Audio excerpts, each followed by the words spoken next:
What's up, Guardians? Profane here. Thanks for checking out the video. As we make our way further into Season 19, the quote-unquote Lightfall and Final Shape leaks seem to just keep trickling in. And at this point, it's becoming harder and harder to identify truth from fanfiction and theory. Which brings us to the topic of today's video. Late last night, a supposed leak was posted on PSPN, then shared through Reddit's Destiny 2 leaks page. I'll leave the links for these posts in the comments below. The leak source comes from a guest PSPN user, with an account only 24 hours young at the time of this video. This alone is something that could make or break the integrity of this leak. But given Bungie's recent legal drama with hackers and cheat bots, it would certainly be sensible for anyone divulging top secret details to play incognito, especially if it's a former employee of Bungie. Nevertheless, this quote-unquote leak goes into some very explicit details for Lightfall's story narrative, the new raid,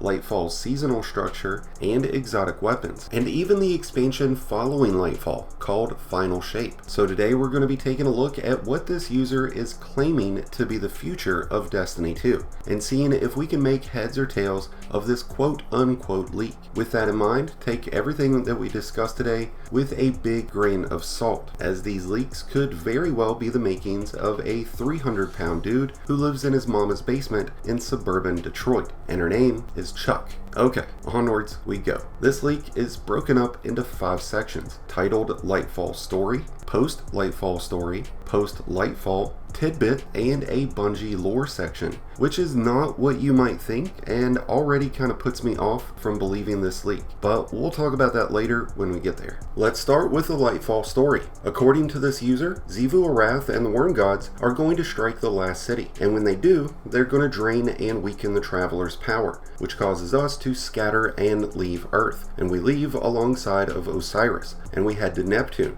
most likely Neomuna. This does track with what we've seen out of the recent Lightfall trailers. We've seen the Witness at the last city right in front of the Traveler, with the Traveler being cocooned in some sort of trap apparatus. And behind the Witness, we've seen plenty of pyramids, and we know based off of the most recent trailer that we will have a space battle, where we'll at least have a cutscene showing our Guardians fighting in space against the Black Fleet, with Earth right behind and several fallen ships leaving Earth, which will most likely be Mithrax and the citizens of the last city and the Elixni quarters. According to this user, when we arrive at Neomuna, the Cloud Striders will already be engaged in a battle against the Black Fleet and the pyramids. After one of the pyramid ships has been destroyed, a Tormentor spawns in on Neomuna, killing one of the Elder Cloud Striders, which could be the death that we saw in the Lightfall trailer that left many of us thinking that it was a Guardian. But this could in fact be a Cloud Strider. This leak goes on to note that Cloud Striders are heartless, so maybe not the most trustworthy allies that we'll have. This leak goes on to say that we learned Strand because of the corruption of the Traveler after Xivu Arath tainted it. It also says that Strand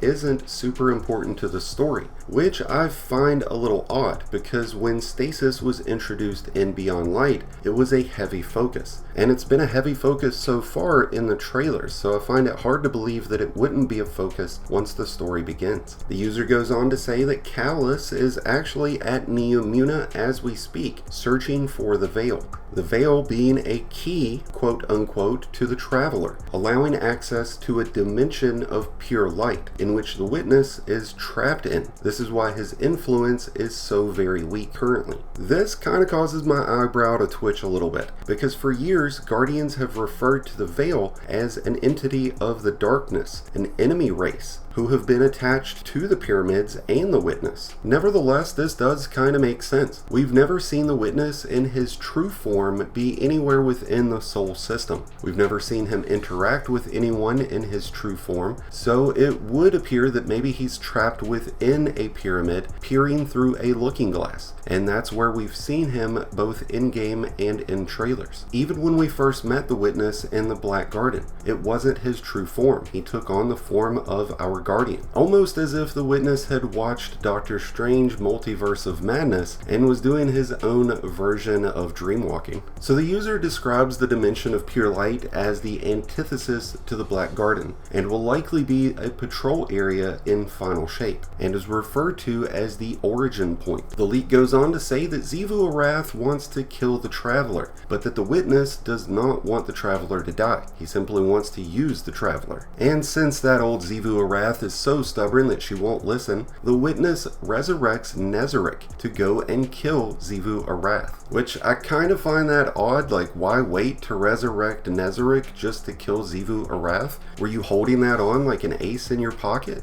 I get the Hive's desire to kill the Traveler, but I just don't understand why the witness would need to resurrect Nezarec just to kill Xivu Arath. And if this does happen, I really hope that we get to see it happen and that it's not some kind of off-screen thing. Apparently the witness's house is in shambles according to this user, as all three of the active disciples will end up killing each other off. It states that Nezarec will die after killing Xivu Arath, causing a pyramid to crash into the Traveler. The leak then goes on to say that Lightfall will end with the witness being freed, delivering a monologue while darkness entities emerge from pyramids around the system, due to his increasing influence now that he's freed. The user then goes on to say that the witness takes over Mars as well, but that's something I feel is kind of a no-brainer if he's taking over the entire system, right? I mean, he would own Pluto too, even though he might not go there on some weird Jerry adventure. Anyways, that leads us to the post story, and according to this user, the raid takes place in the zone where the pyramid and the Traveler intersect, which will be inspired by 60s psychedelia aesthetics. A prominent mechanic in this raid is going to be going back in time to the collapse to change history and weaken a revived Nezarec. The first boss is going to be a massive tormentor. And this already makes me think of Vault of Glass a little bit,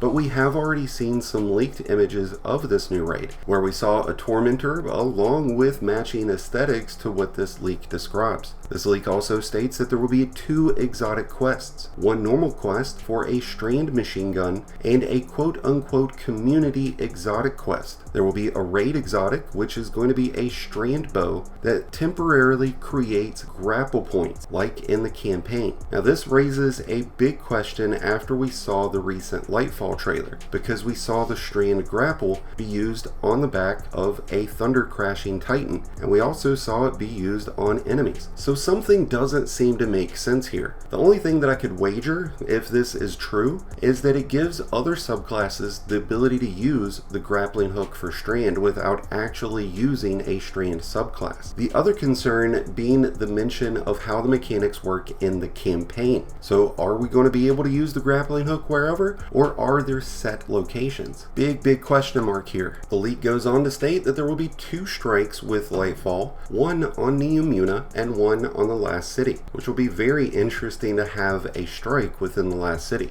Kind of makes me think back to the Red War, where we had missions within the last city. There will be a reprised IO strike coming in season 21, and battleground psyops are going to be added to Vanguard playlist. And it would appear that the Inverted Spire, the Exodus Crash, and the Arms Dealer strikes will receive increased enemy density along with new mechanics. And honestly, I would love to see all of the strikes reprised and given new mechanics, because after 8 years of farming these strikes, it's a little monotonous. According to the leak, there will not be any new 6-man activities like Wellspring with Lightfall, but instead they'll be more focused towards patrol areas and activities on open world platforms. Something I'm sure solo guardians will definitely be in favor for. I just find it hard to believe that we would not have a new 6-man activity, especially when we have all of these new destinations. And now the leak moves on into the post-Lightfall segment, starting with Season 21, where apparently it will involve the Fanatic. We'll get a Western theme, and either Garden or the Last Wish raid will be receiving a refresh, which could mean new mechanics and possibly even the addition of champions. It would also seem that Season 21 will introduce a new Crucible game mode involving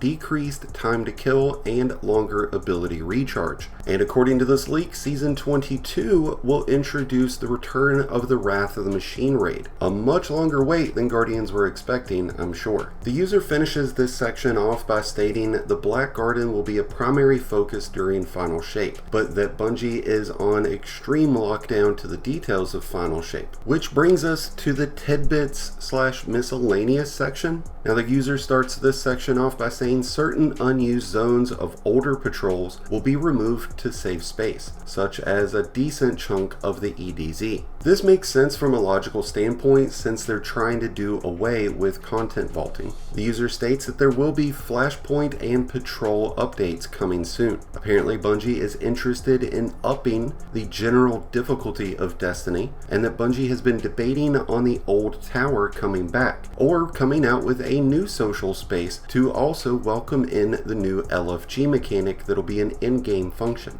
These changes are apparently going to be taking place in Season 22. The user goes on to say that Final Shape will be introducing a new subclass, which is presumed to be a darkness-based subclass. It doesn't give any specific details to this new subclass, just that it does have its own dedicated physics system. According to the user, Bungie really wants to reintroduce Mars, the Black Garden, and Titan in more content, which we've seen them do recently with the most recent dungeon. But it looks like we'll be seeing new versions of these destinations when Final Shape releases. The user then states that Lance Reddick, the voice actor for Zavala, had trouble delivering lines for Season 20 without crying, which is pretty interesting considering how many people he killed in John Wick. This man crying? I just don't see it. By any means though, I mean that could speak to a lot of things. I mean he's been involved in this story for quite a while, he's definitely invested in it. So I mean as an actor and getting into these parts, I mean there's a lot of emotion, so I'm really not sure what to take out of this particular one. It was kind of funny. Otherwise, the leak goes on to say that seasonal models will not be going away anytime soon, which is understandable. It's become a cash cow for Bungie, so why would they want to get rid of it anytime soon? And a very interesting detail to this leak is that Bungie is apparently wanting to theme their seasonal models around movies like The Good, Bad, and the Ugly, Blade Runner, and Apocalypse, all being named as inspirations for their future seasons. Definitely piques my interest, at least, if it's true, of course. And now we move into the quote-unquote Bungie lore section. Now, I would not really consider this lore, but Bungie is planning on taking a year break after the Final Shape's final season in order to work on their developer tools. After this, they apparently want to release an anthology expansion for a few years that aren't going to be directly connected to any of the overarching story that we've seen so far. Apparently Luke Smith is in much better health after stepping away as game director, which I know everybody was really wondering about that one, so I'm so glad that this leak pointed that out. The developers at Bungie were pretty pleased with how things have worked out with the return of the Leviathan and the Seraph Station mini patrols, and they want to do those things again. And it would seem that the downward spiral of negativity within the community has reached an all-time high, according to this leak, as even the PR department is feeling those woes. But nevertheless, Bungie's optimistic about releasing new IPs in the upcoming future, like we've already heard about with Marathon and the Destiny mobile game. And the leak finishes us off by saying that Bungie and Sony are looking at making Destiny their own version of Star Wars. We've already known that Bungie and Sony would be working together towards either a movie or a TV show, so this one just kind of falls in line with things we already knew. But to think of Destiny on the same level as Star Wars is kind of interesting, but as all things, time will tell. But I'm certainly not on board with all of these leaks. While there are a lot of good details that really seem interesting and make me excited for the future of Destiny, I also get the feeling that some of these could just be theories and hopeful fan fiction. But what are your thoughts on these leaks? Do you find that there's merit to any of them, or do you feel like it's all just a bunch of bull? Let me know your thoughts in the comments below. Thank you as always for checking out today's video. If you enjoyed and found it informative, then please be sure to hit that like button below, along with the subscribe button if you're new. Both are greatly appreciated, and both really help support the channel. And before you leave the video today, be sure, if you haven't done it already, to visit that Discord link in the description below, so that you can join one of the greatest communities in all of Destiny. And until next time, Guardians, this has been Profane, wishing you all some happy hunting.